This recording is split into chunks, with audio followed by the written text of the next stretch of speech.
Suara gesekan pena di atas kertas buram adalah satu-satunya musik yang memecah keheningan kamar asrama saat santri lain telah terlelap. Di pojok ruangan yang remang-remang, Aksa duduk bersila, membiarkan bayangannya menari di dinding kayu yang mulai lapuk. Malam ini, seperti ratusan malam sebelumnya, ia kembali menuangkan kata-kata yang tak berani ia ucapkan. Di bawah tempat tidurnya, sebuah kotak kaleng bekas biskuit bersembunyi dengan rapat, menyimpan tumpukan kertas yang terlipat rapi. Kotak itu adalah muara dari segala rindu yang tertahan, rahasia yang ia jaga lebih ketat daripada hafalan kitabnya. Aksa dikenal sebagai santri yang hemat bicara. Di sela-sela riuhnya suara santri yang mengaji di masjid atau candaan di koridor sekolah, ia lebih sering terlihat menyendiri.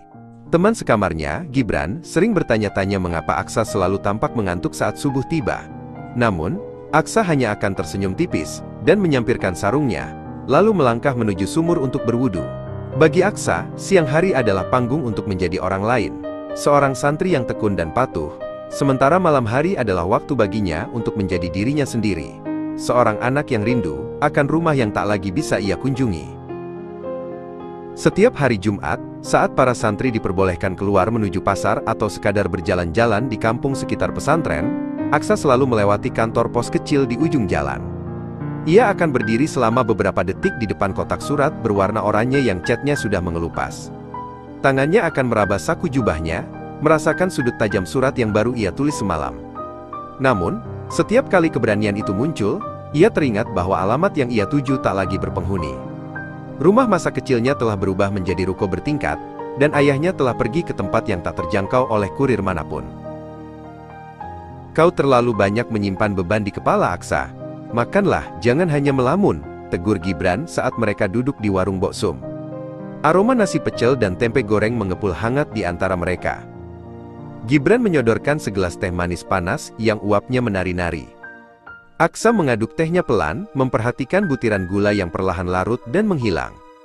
Ia ingin sekali bercerita pada Gibran tentang surat-surat itu, tentang bagaimana jemarinya gemetar setiap kali menulis kata ayah, namun kerongkongannya selalu terasa tercekat.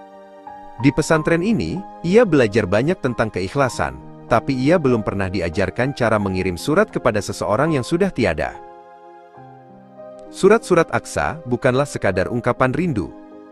Di dalamnya, ia mencatat setiap kesalahan kecil yang ia lakukan, setiap ayat yang berhasil ia hafal, hingga rasa bangganya saat ia terpilih menjadi muazin di masjid besar. Ia menulis seolah-olah ayahnya masih ada di sana, siap membacanya sambil menyeruput kopi di sore hari.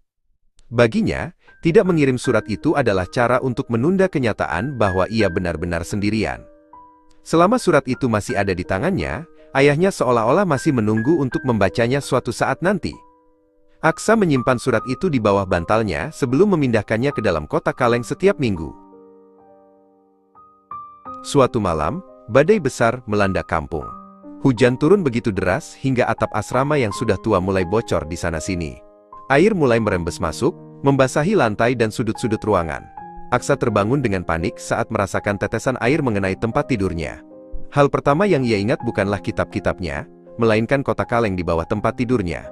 Dengan terburu-buru, ia menarik kotak itu dan memeluknya erat, melindunginya dari air seolah kotak itu berisi emas permata. Gibran terbangun dan melihat Aksa yang gemetar memeluk kotak tua tersebut di tengah kegelapan yang sesekali diterangi kilat. Keesokan harinya, Kyai Hamdan, pengasuh pesantren yang sangat dihormati, memanggil Aksa ke kediamannya.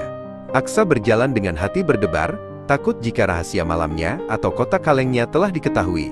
Kyai Hamdan duduk di teras rumahnya yang asri, dikelilingi oleh tanaman merambat dan suara gemericik air kolam. Beliau adalah sosok yang hangat, dengan kerutan di wajah yang menyimpan ribuan cerita bijak.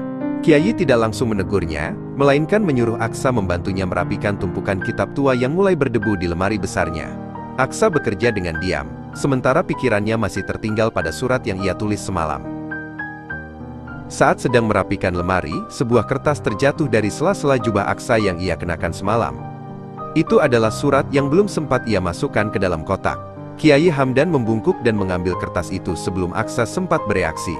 Jantung Aksa seakan berhenti berdetak saat melihat Kyai membaca baris demi baris tulisan tangannya yang rapi. Aksa menunduk dalam, mempersiapkan diri untuk menerima teguran atau rasa malu, karena ketahuan melakukan hal yang dianggap sia-sia oleh sebagian orang.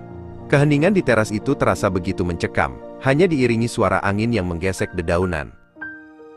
Namun, alih-alih marah, Kyai Hamdan justru tersenyum lembut. Beliau melipat surat itu dan mengembalikannya kepada Aksa dengan tangan yang hangat.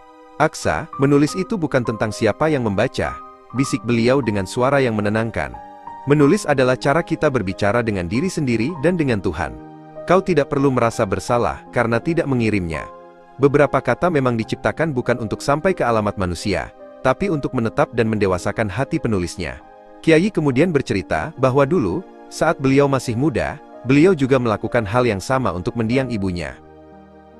Sejak hari itu, beban di pundak Aksa seolah terangkat. Ia tetap menulis setiap malam, namun tujuannya telah berubah. Ia tak lagi menulis karena duka yang menghimpit, melainkan karena ia menyadari bahwa setiap kata yang ia goreskan adalah doa yang tak terucap. Suatu sore, Aksa berdiri di tepi sungai di belakang pesantren. Ia membawa satu persatu surat dari kotak kalengnya dan membiarkannya hanyut terbawa arus air. Atau terkadang ia membiarkannya terbang di bawah angin. Ia belajar bahwa melepaskan tidak selalu berarti melupakan. Justru dengan berhenti menyimpan kertas-kertas itu, ia memberikan ruang bagi kenangan ayahnya untuk hidup lebih bebas di dalam hatinya, bukan lagi di dalam kotak yang gelap.